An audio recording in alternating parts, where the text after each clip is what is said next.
Hey there, Banff travel planners. Here we are, mid-January already. I'll be honest, things have been pretty full on since I got back from Mexico in early January.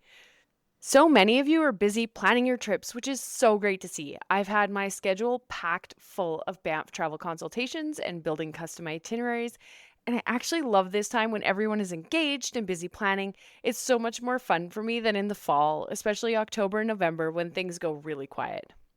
Welcome back to the Banff Travel Podcast. If you're new, I'm your host, Celine Brewer, a local to the area and your Banff travel planning expert.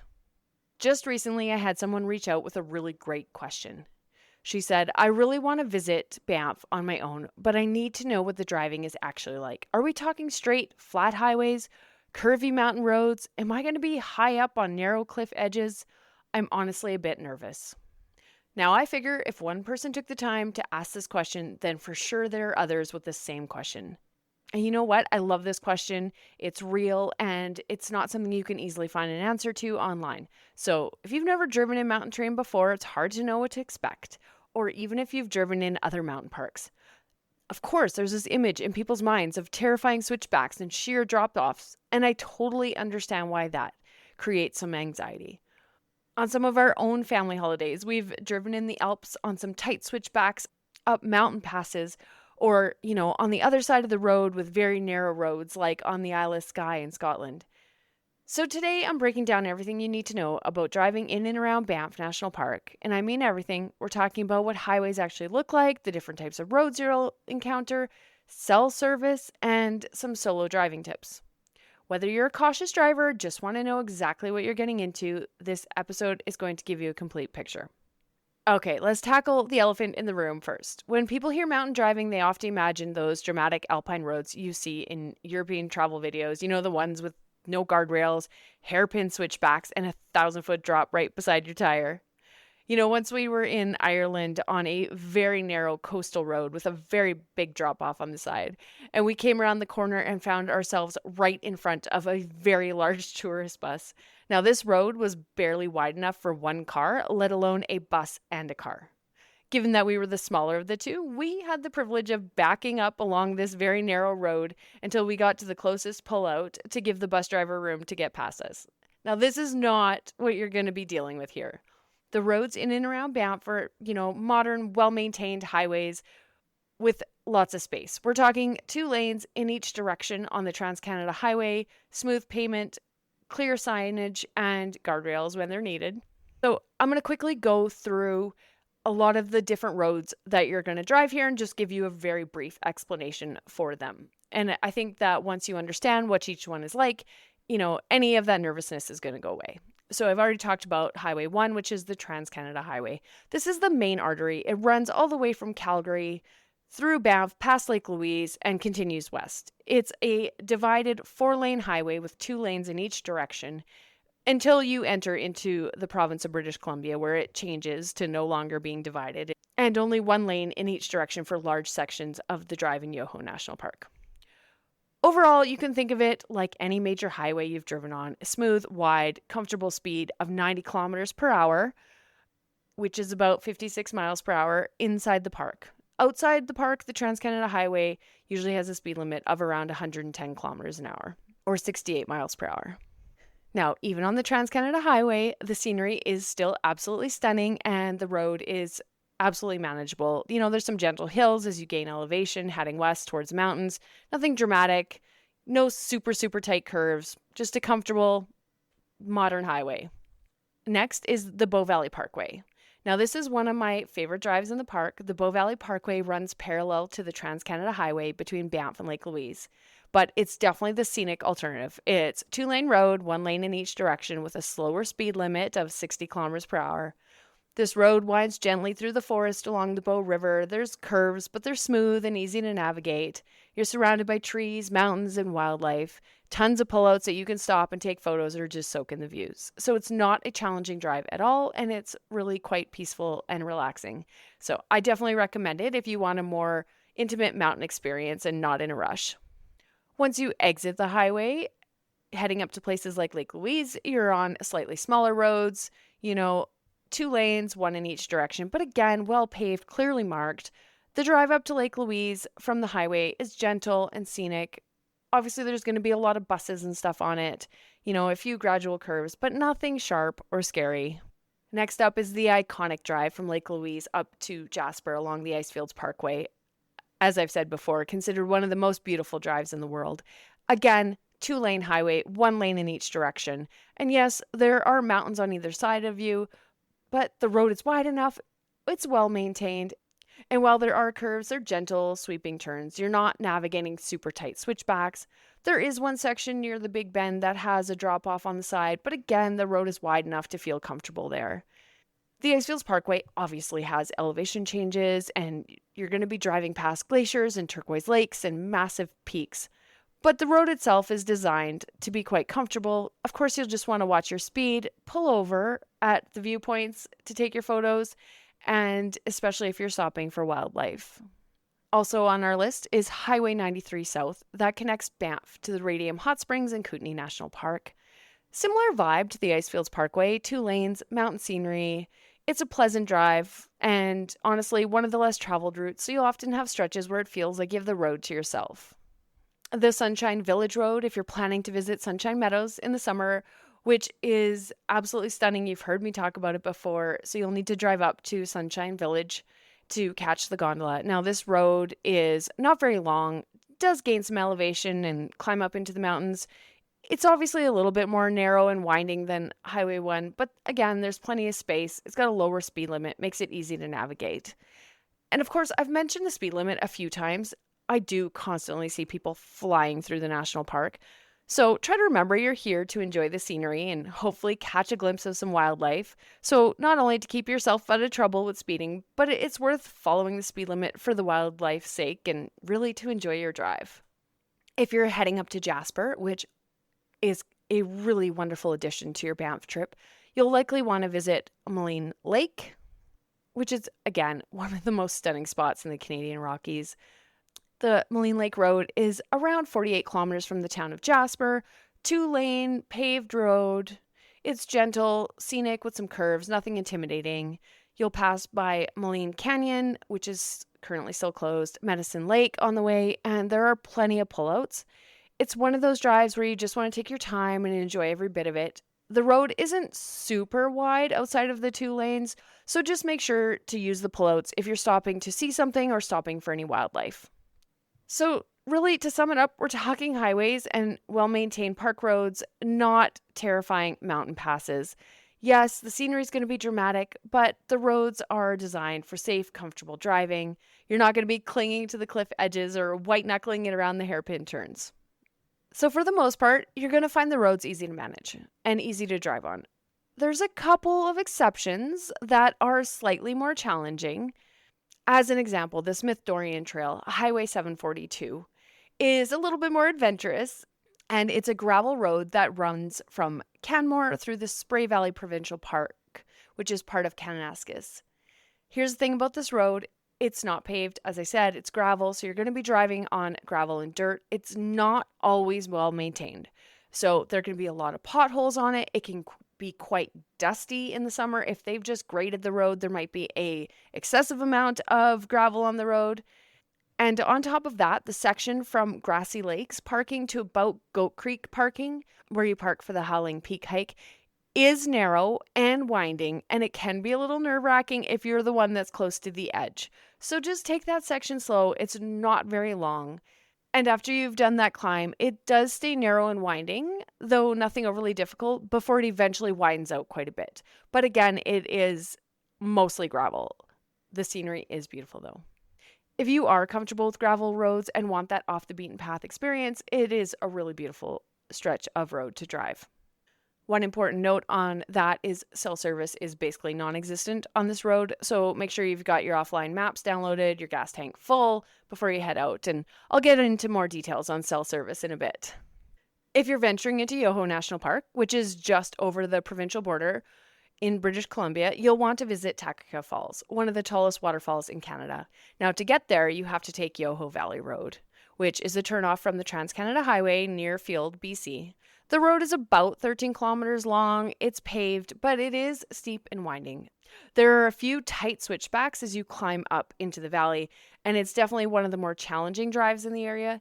The road is narrow in places, and you might encounter RVs or buses coming the other way, so you want to take your time and just stay alert. That said, it's absolutely worth it. Takaka Falls is stunning, and the drive itself is also really scenic.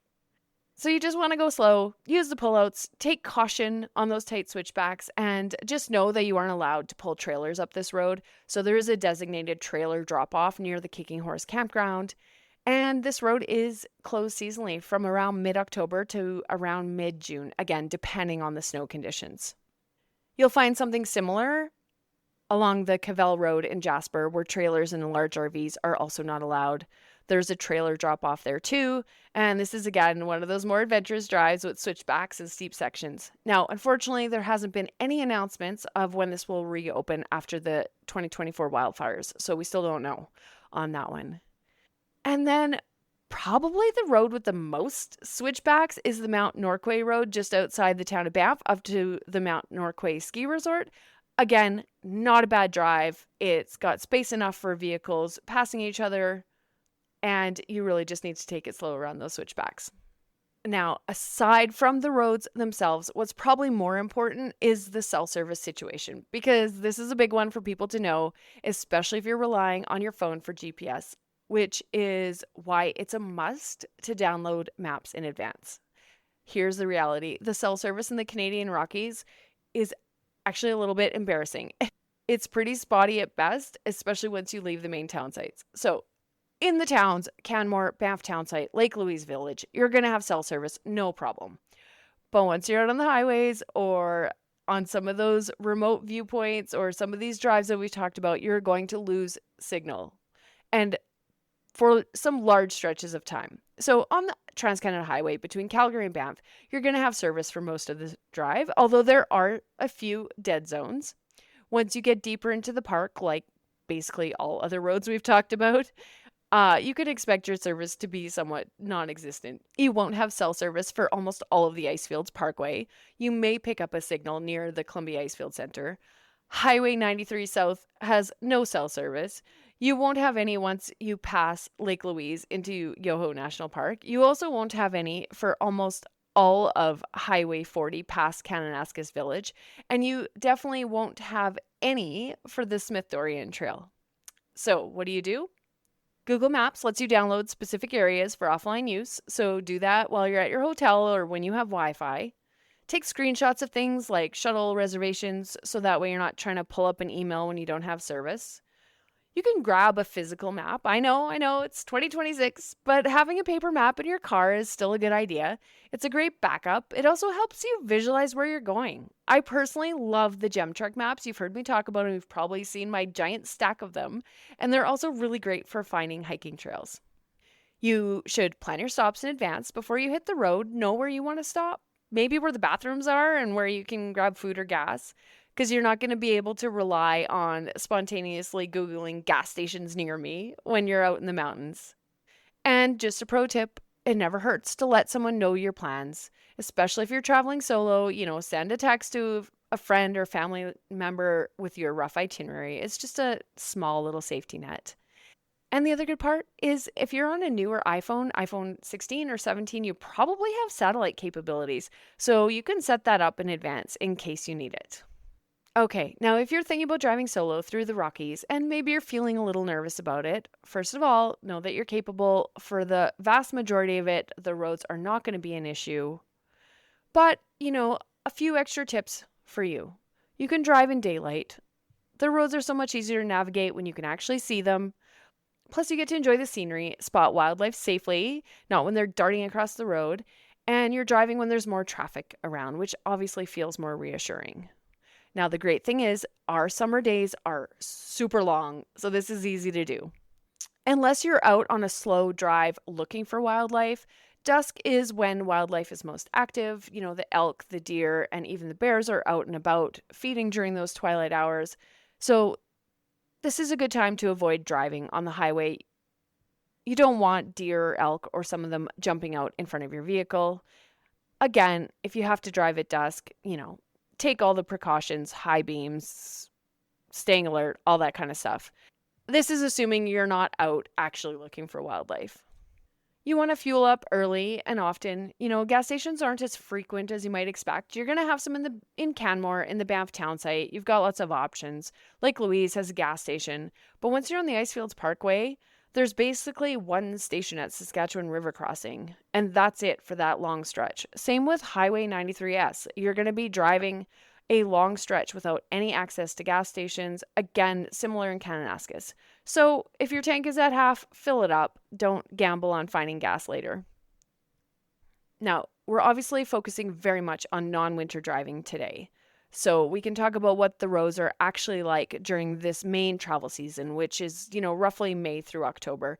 We'll ignore the actual winter driving when we can have snowfall. That is a completely different discussion because we really have two seasons here for our roads. We have the winter driving season and construction season. So like many other places, construction here happens when it can, which is outside those winter months. So be prepared for some delays due to construction. It happens every summer. Otherwise, road conditions are usually pretty good. Take some caution if you get caught in a storm, and obviously watch out for wildlife. Also, during peak summer season, traffic can obviously be much heavier, especially on weekends and at popular spots like going up the Icefields Parkway. You're going to find yourself behind slower moving traffic like large trailers and other visitors like you trying to find their way and take in the scenery. So patience is another really good thing to have. One thing you're going to see along the Trans-Canada Highway is wildlife overpasses. Maybe you've heard of them. They're not just really cool to look at, but they are really cool to see. And they actually do work. They reduce the animal vehicle collisions significantly. And actually, while you'll see the overpasses, there are actually even more underpasses where the animals can cross safely. Now, you've listened to everything I have to say and you're still thinking, you know what, I'd just rather not drive. And that is totally okay. There are absolutely ways to experience Banff without renting a car. Now, I do recommend heading over to episode 9 where I talk about if you need to rent a car for Banff. But as a summary, here's what you can do if you don't want to drive. Base yourself on the Banff town site. Banff town site is walkable, has restaurants, shops, accommodations, and from here you have the easiest access to tours, shuttles, and transit. Use the Rome transit system. Rome is the local public bus system, and it's really great. There's routes that connect Banff town site to popular spots like the Gondola, Tunnel Mountain, Johnston Canyon, even up to Lake Louise and over to Canmore.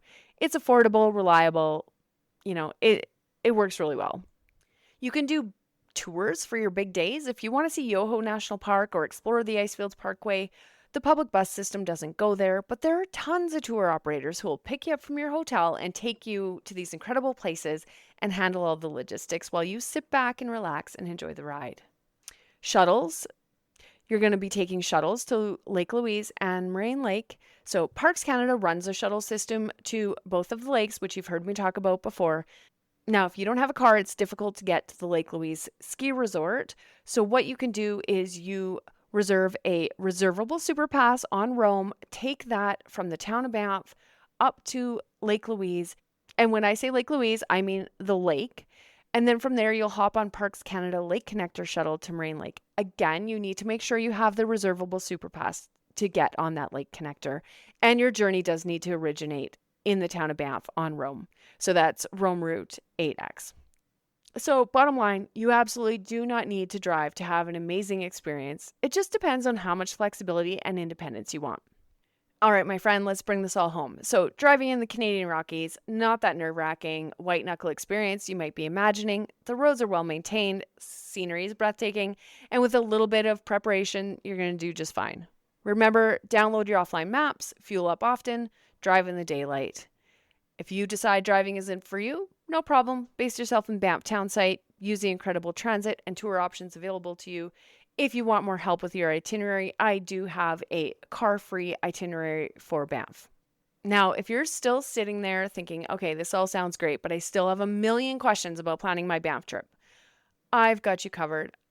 I offer those one-on-one consultations that will help you plan that perfect Banff adventure. And it's going to be tailored to your interests, your travel style, your comfort level. I take the time to ask you questions and get to know you. I love my consultations because when we talk on Zoom, I can see immediately on your face if you like what I'm suggesting or not, and it allows me to adjust and make sure that you get all of your questions answered. If that sounds like something you're interested in, just head over to my site, travelbanffcanada.com, to learn more or book a consultation. So, as we finish up today, I just wanted to tell you a little story. I was joining one of my Banff travel consultation calls this morning, and as soon as my video popped up on Zoom, my client said, "Oh, good, you are a real person. This isn't a scam." And you know what? I totally get it. In this new world of AI, it's hard to know what's real and what's not. And I can assure you, I am a real person who actually lives here. If you book a call with me, you're going to get to see my face, just like now you get to hear my voice. Now, I understand those are pretty easy to fake too with AI. So I really do want to say a heartfelt thank you for being here, listening to me, attending my workshops, buying my itineraries, booking consultations with me, and trusting me to be a very small part of your incredible trip to this place that I absolutely love. Thanks so much for listening to this episode of the Banff Travel Podcast. If you found this episode helpful, please hit follow and leave a quick review. It really helps other travelers find the show when they're planning their own Banff adventures. Until next time, happy trip planning, and I'll see you out on the trails.